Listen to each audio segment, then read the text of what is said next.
एक समय की बात है। सोनपुर नामक गांव में रघु नाम का एक गरीब किसान अपनी पत्नी रूपमणी के साथ रहा करता था। रघु के घर का गुजारा बहुत मुश्किल से हो पाता था। रघु के पास एक छोटी सी जमीन थी जिस पर वह सब्जियों की खेती किया करता था और सब्जियां तैयार हो जाने के बाद उन्हें गांव के बाजार में बेच आया करता था। लेकिन उस गांव में सबसे बड़ी समस्या थी पानी की। रघु को पानी के लिए पड़ोसी रमेश पर निर्भर रहना पड़ता था, क्योंकि रघु के पास अपना कोई कुआं नहीं था। वह अपने खेतों की सिंचाई पड़ोसी रमेश के कुएं के पानी से किया करता था। सब्जी ले लो सब्जी, हरी भरी ताजी सब्जी ले लो, केवल मात्र 30 रुपया में, केवल 30 रुपया में किलो में दे रहा हूँ। हरी भरी ताजा सब्जी ले लो सब्जी। अरे रघु बेटा, कैसे हो? घर में सब ठीक है ना? काका मैं ठीक हूँ, घर में भी सब ठीक है। बोलिए काका, क्या चाहिए आपको? बिल्कुल ताजी ताजी सब्जी है, अभी अभी खेत से तोड़ के लाया हूँ। बोलिए क्या बांध दूं आपके लिए? रघु बेटा, मेरे लिए 1 किलो टमाटर और 1 किलो खीरा बांध देना। ठीक है काका, अभी बांध देता हूँ। अच्छा रघु बेटा, मैं चलता हूँ, अपना ध्यान रखना, ठीक है? काका आप भी अपना ध्यान रखना और काकी को मेरे नमस्ते कहना। रघु अपने सब्जियों को बेचकर अपने घर के लिए रवाना हो जाता है। देखो भाग्यवान, आज की सारी सब्जियां बिक गई है। ये लो, ये पैसे संभाल के रख देना। मैं सोच रहा हूँ कि इस बार खेत के लिए बाजार से अच्छे गुणवत्ता वाले खाद लेके आऊंगा। इससे हमारी सब्जी की पैदावार और भी अच्छा होगी। जी, यह तो बहुत ही अच्छा विचार है। जितनी अच्छी सब्जियां होगी उतना ज्यादा लोग हमारी सब्जियां खरीदना पसंद करेंगे। अगले दिन रघु अपने खेतों में काम कर रहा था। तभी वहां पर पड़ोसी रमेश आता है और रघु से कहता है, रघु भाई, कैसे हो? खेतों का काम कैसा चल रहा है? मैं ठीक हूँ रमेश भैया, और खेतों का काम भी ठीक से चल रहा है। मैं तुम्हें बहुत सालों से अपने कुएं से पानी दे रहा हूँ, पर इस साल मैं तुम्हें अपने कुएं से पानी नहीं दे पाऊंगा। पर क्यों रमेश भैया, मुझसे कोई भूल हो गई है क्या? नहीं रघु भाई, वो बात नहीं है। दरअसल तुम्हें तो पता ही है ना, इस साल कितनी गर्मी है। इस साल की गर्मी ने तो सारे साल का रिकॉर्ड ही तोड़ दिया है। मेरे कुएं का पानी प्रतिदिन सूखते ही जा रहा है, और अगर ऐसे में मैं तुम्हें पानी देता हूँ तो आने वाले दिनों में मेरे खुद के पीने का पानी भी नहीं बचेगा। इसीलिए मैं अब तुम्हें पानी नहीं दे पाऊंगा। तुम अपना देख लेना। आप मेरे साथ ऐसा क्यों कर रहे हैं रमेश भैया? ऐसा मत करिए। भला मैं कहाँ से पानी लाऊंगा? इतने सालों से तो मैं आप ही से पानी ले रहा हूँ, और अगर आपने अब पानी देना बंद कर दिए तो बिना पानी के मेरे खेत की सारी सब्जियां सूख जाएगी। रमेश भैया, ऐसा मत कीजिए। देखो रघु, मैं भी मजबूर हूँ। इस गर्मी ने सबकी हालत खराब कर दी है। मैं कुछ नहीं कर सकता, तुम अपना देख लेना। यह सुनकर रघु मन ही मन बहुत दुखी हो जाता है और घर जाकर सारी बात अपनी पत्नी को बताता है। यह क्या हो गया जी? अब यह कौन सी नई विपदा आ पड़ी है? अब हमारे घर का गुजारा कैसे होगा? बिना पानी के हमारे खेतों की सिंचाई कैसी होगी? हे प्रभु, आप तो सब देख रहे हैं ना। अब आप ही कुछ हमारी मदद करिए। प्रभु, हम बड़ी दुविधा में हैं। सुनिए जी, आप चिंता मत कीजिए। एक बार मैं रमेश भैया से बात करके देखती हूँ। यह कहकर रूपमणी पड़ोसी रमेश से मिलने उनके घर की ओर निकल पड़ती है। रमेश भैया, ओ रमेश भैया, घर में हो कि नहीं? अरे कौन है? रुको, आता हूँ। अरे रुक्मणी बहन, कहो मेरे घर कैसे आना हुआ? रमेश भैया, मुझे रघु जी ने बताया कि आपने हमें कुएं का पानी देने से मना कर दिया है। रूपमणी बहन, ये सच है कि मैंने रघु को अपने कुएं का पानी लेने से मना कर दिया है और इसकी वजह भी तुम्हें रघु ने बता दी होगी। पर रमेश भैया, आप यह तो सोचिए ना कि हम इतने सालों से आप ही के कुएं के पानी से अपने खेतों की सिंचाई करते हैं। हमारे पास कोई दूसरा साधन भी नहीं है। ऐसे में हम पानी कहाँ से लाएंगे और अपने खेतों की सिंचाई कैसे करेंगे? देखो रूपमणी बहन, मैंने इतने सालों तक तुम्हें अपने कुएं का पानी दिया है और मैंने तुम्हें कभी भी पानी लेने से मना नहीं किया है।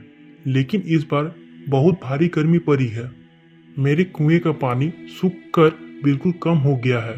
अगर मैं तुम्हें अपने कुएं का पानी देता रहूंगा तो इस गर्मी में मुझे पानी की बहुत परेशानी होगी।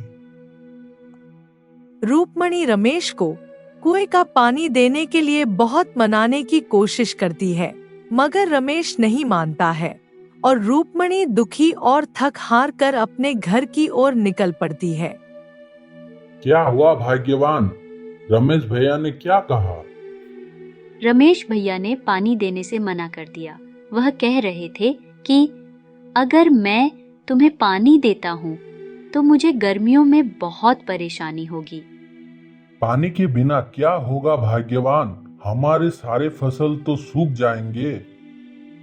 दोनों पति पत्नी इस बात से बहुत दुखी थे।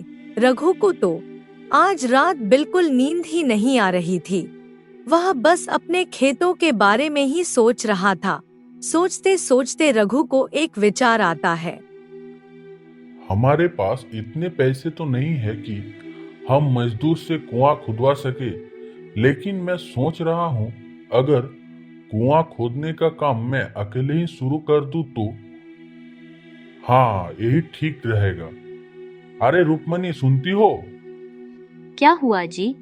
आप सोए नहीं अभी तक? रूपमणी, मुझे एक विचार आया है। क्यों ना हम खुद से अपना कुआं खोदे? जी, विचार तो आपका बहुत अच्छा है, लेकिन अगर हम दोनों ही कुआं खोदेंगे तो इसमें हमें काफी दिन लग जाएंगे।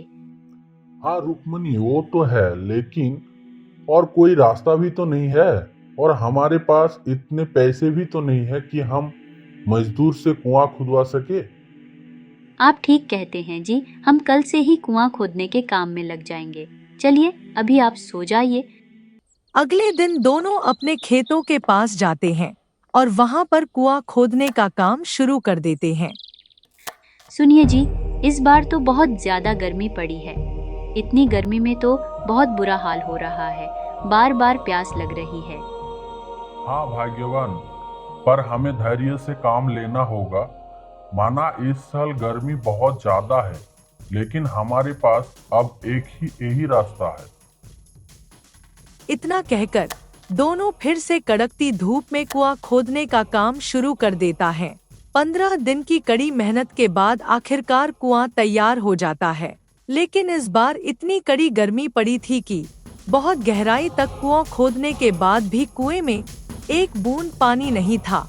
यह देख रघु और रूपमणी बहुत निराश हो जाते हैं। निराश मन से दोनों घर आ जाते हैं और अपनी आंगन के पेड़ छाव में बैठकर आराम करते हैं। हे भगवान, इतने मेहनत करने के बाद भी एक बूंद पानी नसीब नहीं हुआ। हाय रे गर्मी, अब तो घर में भी पानी नहीं बचा है। बहुत मुश्किल से 2 घड़े संभाल कर रखे थे, वह भी खर्च हो गए। भाग्यवान, बहुत प्यास लगी है। अंदर जाके देखो कि घड़े में थोड़ा बहुत पानी है क्या? हाँ ठीक है, अभी देखती हूँ। घर में बहुत थोड़ा सा ही पानी बचा था। रूपमणी पानी का गिलास लेकर बाहर आ जाती है। ठीक उसी समय एक साधु बाबा वहाँ जाते हैं। बेटा, क्या थोड़ा सा पानी मिलेगा? बहुत प्यासा हूँ। गला प्यास से सूखे जा रहा है। दूर दूर तक कहीं पानी नहीं मिला। रूपमणी और रघु साधु की ऐसी हालत देखकर उनको पानी दे देता है। मुझे माफ करना बाबा, हम गरीबों के पास इतना भी नहीं है कि पानी के साथ आपको कुछ मीठा दे दे। बस एक यही पानी है, आप इसे पीकर अपनी प्यास बुझा लीजिए। बेटा, मेरे लिए बस यही प्राप्त है। प्यासे गले को किसी मिठास की नहीं बल्कि पानी की ही जरूरत होती है। धन्यवाद बेटा। बहुत देर से प्यासा था, दूर दूर तक कहीं पानी नहीं दिखा। ऐसा लग रहा था कि बिना पानी पिए अभी चक्कर खाकर गिर जाऊंगा, लेकिन भला हो तुम्हारा, मुझे तुम दिखे। बाबा, आप थोड़ा सा यहाँ छांव में बैठ के विश्राम कर लीजिए, आपको अच्छा लगेगा। नहीं बेटा, अभी मुझे बहुत जरूरी काम के लिए जाना है, मैं रुक नहीं सकता। लेकिन हाँ, मैं तुम्हें एक चीज देना चाहता हूँ। ये बहुत पुरानी लोटा है जो काफी सालों से मैं संभाल कर रखा था। मैं सोच रहा था कि कोई भला इंसान दिखेगा तो उसे दे दूंगा। लगता है अब इस लोटे के लिए सही मालिक मिल गया है। यह लो लोटा, तुम अपने पास रखना। इस लोटे को तुम साधारण लोटा समझने की गलती मत करना। तुम्हें जिस चीज की अधिक जरूरत है उस चीज को यहाँ पर डाल देना, वह तुम्हें मिल जाएगा। अब मैं चलता हूँ। इतना कहकर साधु वहां से चले जाते हैं। भाग्यवान बाबा ने कहा, इस लोटा में वो चीज डालना जिसकी तुम्हें जरूरत है। अभी तो हमें पानी की जरूरत है, लेकिन इस लोटा में डालने के लिए पानी नहीं बचा है। रुकिए, मैं देखती हूँ। इस ग्लास में एक बूंद पानी बचा है, क्यों ना यही डालकर देखा जाए। रूपमणि गिलास में पड़े पानी की एक बूंद लोटा में डालती है और देखते ही देखते लोटा पूरी तरह पानी से भर जाता है। यह देखकर रूपमणि और रघु आश्चर्यचकित हो जाते हैं। देखिए जी, ये तो सचमुच एक जादुई लोटा है। देखिए, इसमें एक बूंद से कितना सारा पानी हो गया। हाँ भाग्यवान, ये सब प्रभु की ही कृपा है। आपका बहुत बहुत धन्यवाद प्रभु। इस संकट के समय आप हमारे द्वार आए और हमारी मदद किए। अगले दिन रघु और रूपमणि दोनों अपने खेतों पर काम के लिए निकल जाते हैं और अपने साथ में पानी से भरा लोटा भी ले जाते हैं। रूपमणि पानी की लोटा को कुएं के ऊपर रख देती है और दोनों अपने काम में लग जाते हैं। कड़कती धूप में काम करने के बाद रघु को प्यास लग जाती है और वह रूपमणि से कहता है, भाग्यवान, जरा लोटा से थोड़ा पानी लाना, बहुत प्यास लगी है। ठीक है जी, अभी लाई। रूपमणि लोटा में से पानी निकालती है। तभी वो लोटा कुआं में गिर जाती है और देखते ही देखते कुआं लबालब पानी से भर जाता है। यह देखकर रूपमणि बहुत आश्चर्य में होती है और वह रघु को बुलाती है। अजी सुनिए, जल्दी इधर आइए। अरे भाग्यवान, क्या हुआ है? आइए ना, देखिए ये कैसा चमत्कार है। हाँ भाग्यवान, आता हूँ। रघु जब कुएं के पास देखता है तो कुआं लबालब पानी से भरा था। यह देखकर रघु भी बहुत आश्चर्य में था। अरे भाग्यवान, ये तो चमत्कार ही हो गया है। हमारे कुआं में पानी आ गया। अब हम अपनी खेत की सिंचाई बहुत अच्छे से ही कर पाएंगे। लेकिन भाग्यवान, मुझे लगता है कि इस खुशखबरी को हमें पूरे गांव में बांटना चाहिए, क्योंकि इस साल भारी गर्मी पड़ी है। लोग भी गर्मी से बहुत परेशान है और खास करके इस गर्मी में मुझे लगता है हमें लोगों को बताना चाहिए और उनकी पानी की जरूरत को पूरा करना चाहिए। हाँ, और अब इस गर्मी में हमें पानी की समस्या भी नहीं होगी। हाँ जी, आप बिल्कुल सही सोच रहे हैं। रघु अपने कुएं की बात पूरे गांव वालों को बताता है। मेरे प्यारे मित्रों और भाइयों, मैं जानता हूं कि हमारे गांव में इस बार बहुत पानी की समस्या हो गई है। बहुत ज्यादा गर्मी पड़ने के कारण बहुत से कुएं का पानी सूख गया है। इस समस्या का समाधान मैंने ढूंढ निकाला है। मैंने एक कुआं खोदा है और उसमें बहुत सारा पानी है और मैं चाहता हूं कि मेरे साथ साथ आप गांव वालों भी उस कुएं का पानी का इस्तेमाल करें। अरे रघु भाई, आपका बहुत बहुत धन्यवाद। हम काफी दिनों से पानी के कारण परेशान थे। हमारे भी कुएं सूख गए हैं। रघु भैया, मैं भी पानी के लिए कई दिनों से परेशान था। आपने इस समस्या का हल निकाला है। भगवान आपका हमेशा भला करेगा। धीरे धीरे गर्मी बहुत बढ़ती जा रही थी। गांव के सारे कुएं सूखे जा रहे थे। अब गांव में केवल एक ही कुआं था जिसमें पानी था। वह था रघु का कुआं। गांव के लोग रघु के कुएं से पानी ले जाया करते थे। वहीं दूसरी तरफ अब रमेश का कुआं बिल्कुल सूख चुका था। उसके कुएं में एक बूंद पानी नहीं बचा था, जिसकी वजह से रमेश बहुत परेशान हो गया था। तभी रमेश को कहीं से खबर लगती है कि रघु का भी एक कुआं है और सारे गांव वाले वहीं से पानी भर रहे हैं। रमेश यह बात सुनकर रघु के पास जाता है और रघु के कुएं में इतना पानी देखकर बहुत हैरान हो जाता है और वह रघु से कहता है, रघु, मेरे कुएं का पानी बिल्कुल सूख गया है। मेरे कुएं में एक बूंद भी पानी नहीं बचा है। क्या तुम मुझे अपने कुएं का पानी दे सकते हो? हाँ रमेश भैया, आप ये कैसी बातें कर रहे हैं? भला इसमें भी कोई पूछने की बात है? इतने सालों तक आपने हमारी मदद किए हैं और इस मुश्किल घड़ी में हमें एक साथ मिलके रहना चाहिए। आप जितना चाहे उतना पानी यहाँ से ले सकते हैं।